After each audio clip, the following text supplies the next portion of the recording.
over to Matt, who will um, provide some examples now from VistA. Of minutes here talking about what VistA looks like. And the first thing that you'll notice with VistA is that it doesn't have a lot of flash. I sort of call it the blue-collar worker of electronic health records. Billions have been spent on this particular health system, but not one dime has been spent on glitter or to try to sell it. So it's very functional, and what it does do is the job of providing the glue that connects fragmentation islands of healthcare. And that's really what you need in order to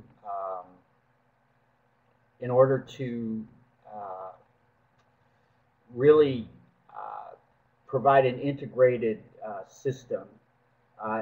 If you don't use the electronic health record, as Joseph was saying, as more of a health improvement project and a systems approach, then you're not going to really get the outcomes that you need. So what do you really need in an electronic health system to give you the type of information and the type of system that you need for, say, a large-scale application and integration? Well, the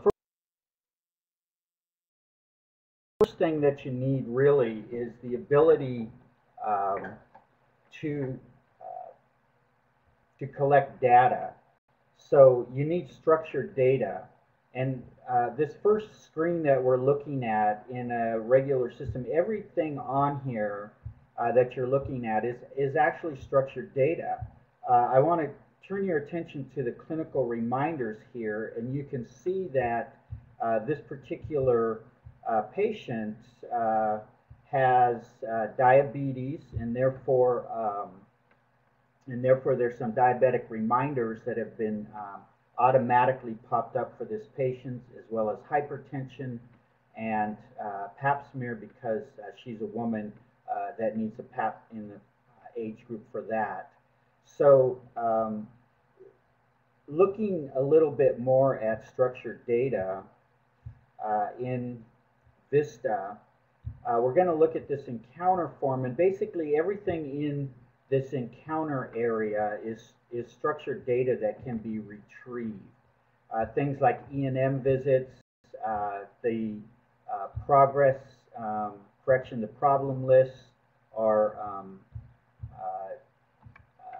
any kind of ICD-9 codes, procedure codes can be brought in and later retrieved.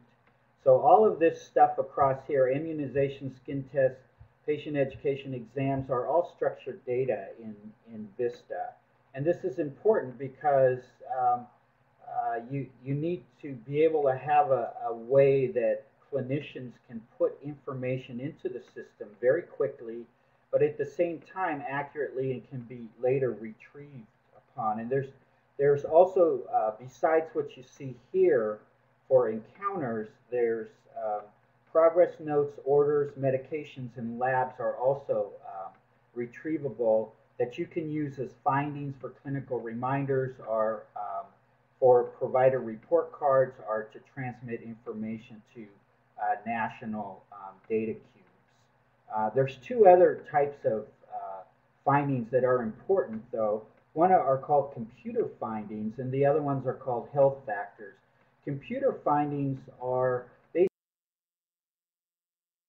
basically any file in VistA can be used as a finding through the use of building computer findings. And if it's not in VistA at all, you can build a finding with the idea of a health factor.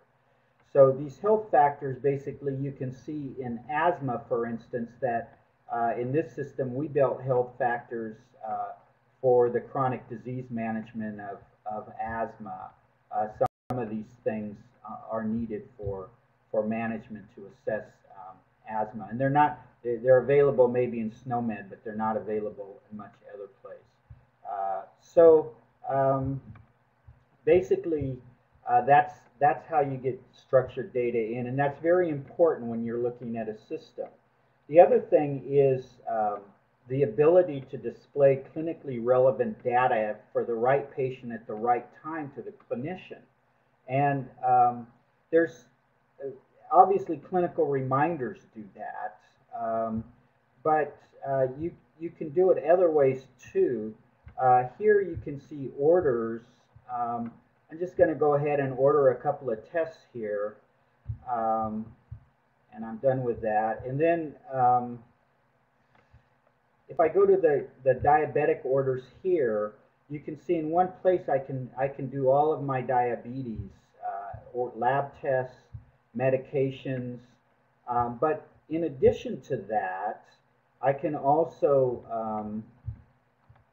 I'll just order something here. You can see I can go ahead and order this, but I'm not going to. What I wanted to show was that you can pretty much with one click get into very clinically relevant information that you can display for the clinician, which includes, in this case, how to start insulin therapy on somebody that's moving from oral therapy. You can also go to links outside, which you're not going to be able to see this, I guess, but I just opened up a screen to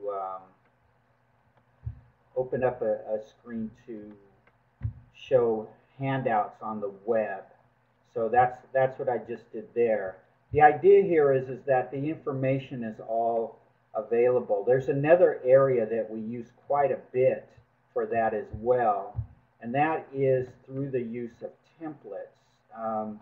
If you look here at this nurse MA procedure template, you'll notice a couple of things. The first thing that you'll notice is that the orders that I ordered just a few seconds ago pop up automatically for this nurse to see, so that she can go ahead and do what she needs to in order to get this done. Now, if she was going to do these hemoglobin and the finger stick or whatever, is that the procedures that are coming in here are automatically being brought into the electronic health record as structured data as well. So what you're seeing then is already on this screen, you can see that in one click the nurse has done the charting, and she's also done the ICD-9 codes and the CPT codes as well. And this then is a very quick way to get information in, and doctors and nurses, etc., will tend to use this in a clinically relevant way, and then later you can retrieve this data very quickly. So the ability to get this in is very important. The ability to get to examine remote data is also very important in a national system or a system that is integrated. And up here, you'll notice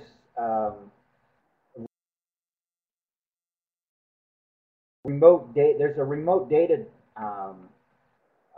button, which is grayed out because this is a single system, but you can do data exchange or at least view data from remote systems in one click in this system here. But what you should also know is that this uses HL7 exchange and also the CCR-CCD protocol, which is an HL7 exchange with XML, so you can do machine-to-machine exchange in machine-to-human format. and this is very important across domains of care. It turns out that across domains of care is where people have a lot of problems in terms of errors. So one other thing that they do is this idea of, for instance, delayed orders, where I can write orders. What's happening here is I'm admitting a patient to the hospital, but it's an outpatient patient. So now all of the meds that this patient's on and all of the labs come up, and I can highlight the ones that I want to and go ahead and enter those. And then it comes up and gives me the orders I need to actually do the admission. And when that's done, I can go ahead and sign these orders, and it turns out that those will be delayed till the patient's actually admitted. And so this is a check across domains of care so things don't get lost, that we know what medications a patient's on and things of that nature. So the final thing that's very important is the ability to capture this data and then display it. And here is, for instance, a provider in a real facility that we're looking at this data right here, and there's benchmarks, and we basically were able to run these sorts of data from the system in a matter really of minutes, and then publish this to the provider. We can also do HIPAA, what we call HIPAA stripped data, and send it to large cubes for data processing and for any real thing you want to, including research. And so, in short, the system has been grown over time in a large organization where there's been a lot of feedback loops, and all of these sort of parts can talk to each other now in a way that most systems I've seen have not been able to do. And really, at this point, I just want to close it out and open it up for questions. Asked about what it was programmed in, and the answer is that it's mumps, which is a combination of a non-relational database and a programming language. The clients, and this can be run on a number of different systems. In the open source stack, we run it on Linux and an open source called GTM.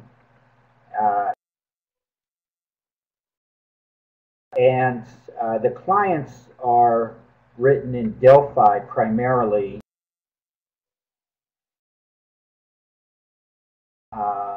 and are run on Windows. So the systems that the staff sees are Windows-based clients, and you can run it on, you can run the server through cache, but I popped up so a slide there. I think running it on, you should be able to on a Linux GTM stack. kind of gives a very high-level overview of the structure as well, just to add to Matt's comments. And if I could add also, like at the front end, the CPRS is Delphi based, but there are a number of other components that have been developed now using Java and so forth, and there's a very strong movement now towards adopting other technologies as well and integrating them with VistA from the front end perspective.